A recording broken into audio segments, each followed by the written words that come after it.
Good afternoon.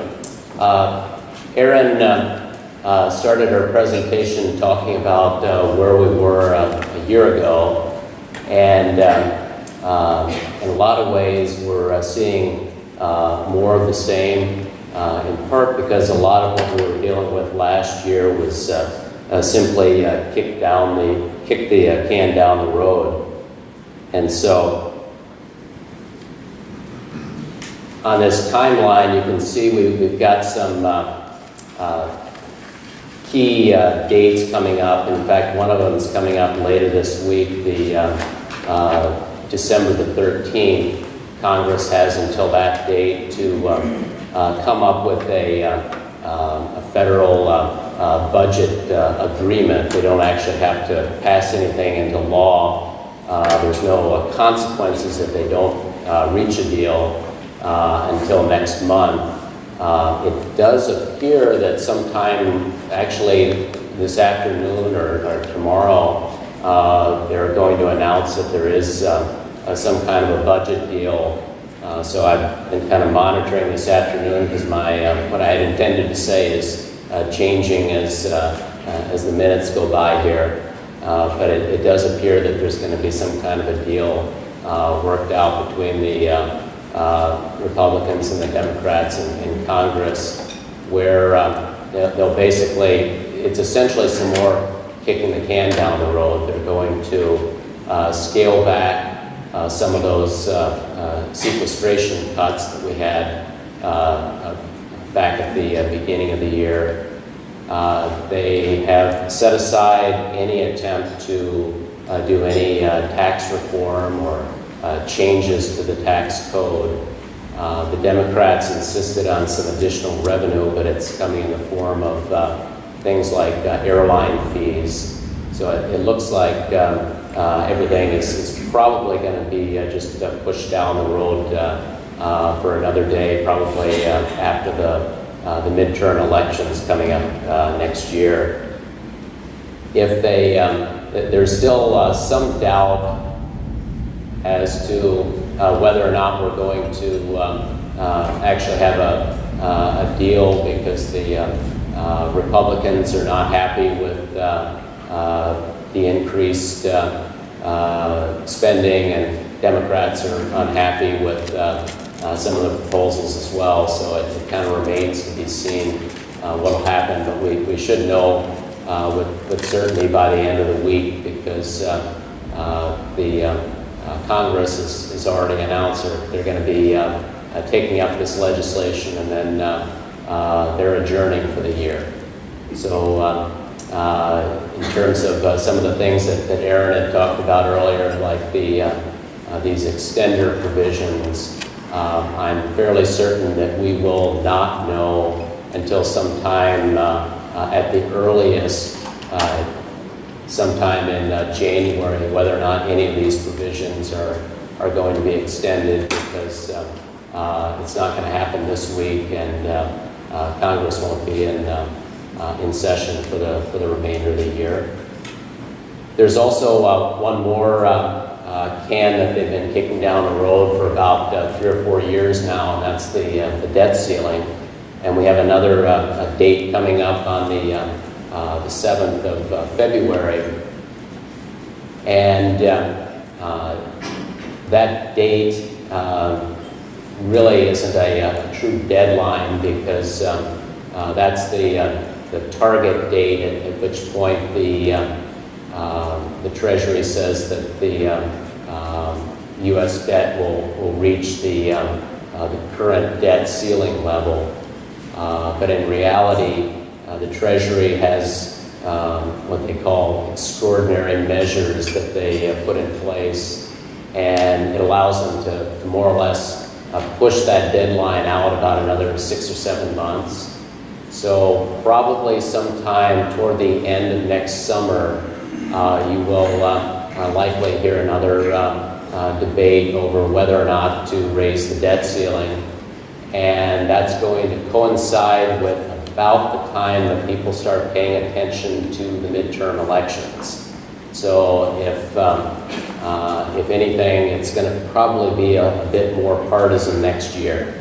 And in case you're interested in things like tax reform, that has it's been talked about a lot, but it's basically dead until after the midterm elections. There'll be a new chair of the House Ways and Means Committee, also a new chair of the Senate Finance Committee. So basically everything's going to be put on hold until sometime at the earliest in 2015. I also, it's not on a timeline, but I mentioned down here possible changes in the Affordable Care Act. At this point, I don't think anybody really knows what's going to happen with that legislation. And at this point, we've seen a number of provisions that were expected to take place in 2014 and beyond. We've already seen a number of those provisions deferred, delayed enactment, basically giving individuals and businesses some additional time to try to comply with the legislation. And it brings me to the primary topic that I wanted to talk about today. One of the most significant changes in the tax law in 2013 is actually something that comes out of the Affordable Care Act.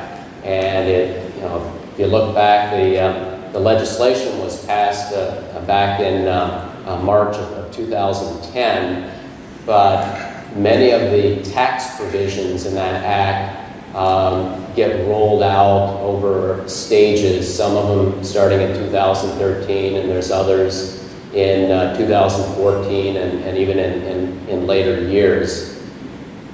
There's a tax, it's essentially a Medicare tax on net investment income that takes effect in 2013. And that's this 3.8% net investment income tax that you see on the screen.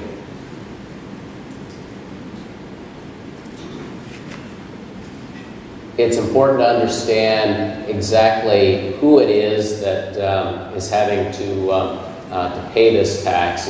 If your total income is $200,000 single or $250,000 married joint, so we're basically targeting higher income individuals, basically the same individuals that are getting hit with the higher capital gains tax, the same individuals that are getting hit with the higher 39.6 individual income tax rate. These are the folks that are going to be hit with this new investment Medicare tax. And if you're a fan of tax simplification, you're definitely not going to see it with this provision. Basically, what they've created is a third taxing system. We already had the regular income tax that had its own method of computing income, deductions, its own set of rates and credits and carryovers and so forth.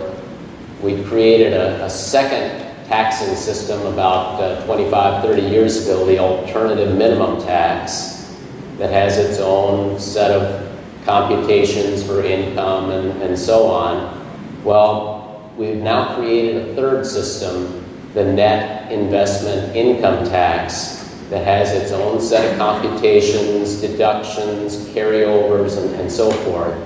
So again, if you're looking for tax simplification, we definitely are going in reverse.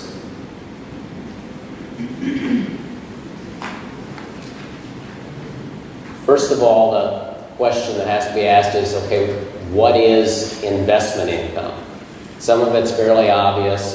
It's things like interest, dividends, rental income, annuities, passive income, and capital gains. And the term passive income, we're referring to if you own a business, either a sole proprietorship, or it could be an interest in a partnership or an S corporation. If you're actively involved in that business, then that's considered business income. If you're simply a passive investor in that business, you're not actively involved in and managing that business, that would be considered passive income, and that is considered investment income for purposes of this tax.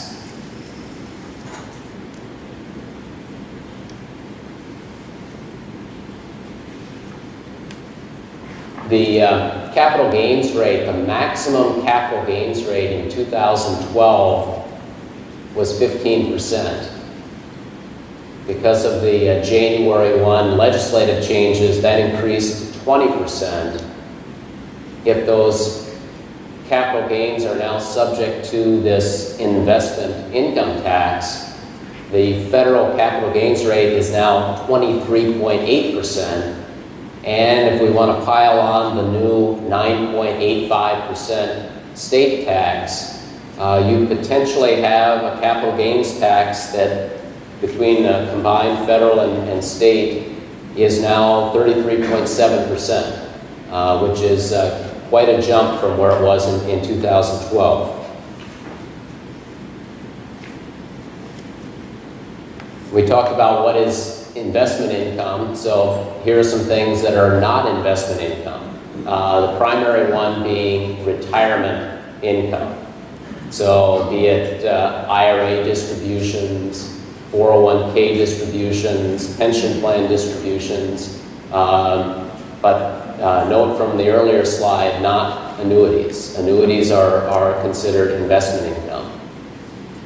Also excluded from investment income would be business income and the sale of a portion of business assets or sale of an entire business. And that, as we talked about on the previous slide, when we have business income, it's not investment income if we're actively participating in that business. If it is a situation where you're not actively participating, it's a passive investment, then it is investment income.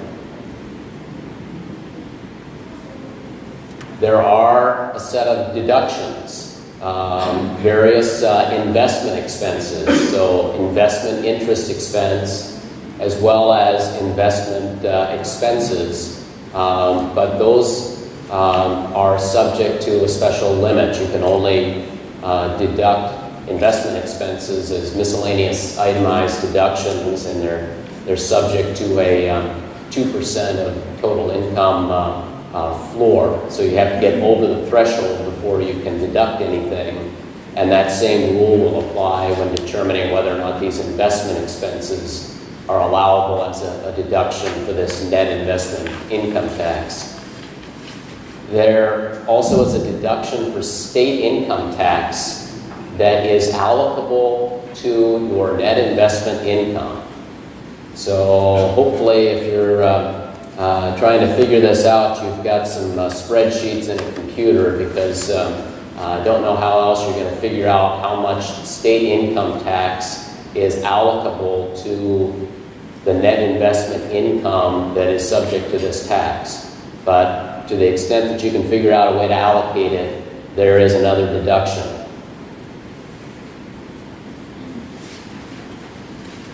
The regulations on this new tax actually just came out last week, and they did provide a couple of rules that are fairly important for a lot of our clients.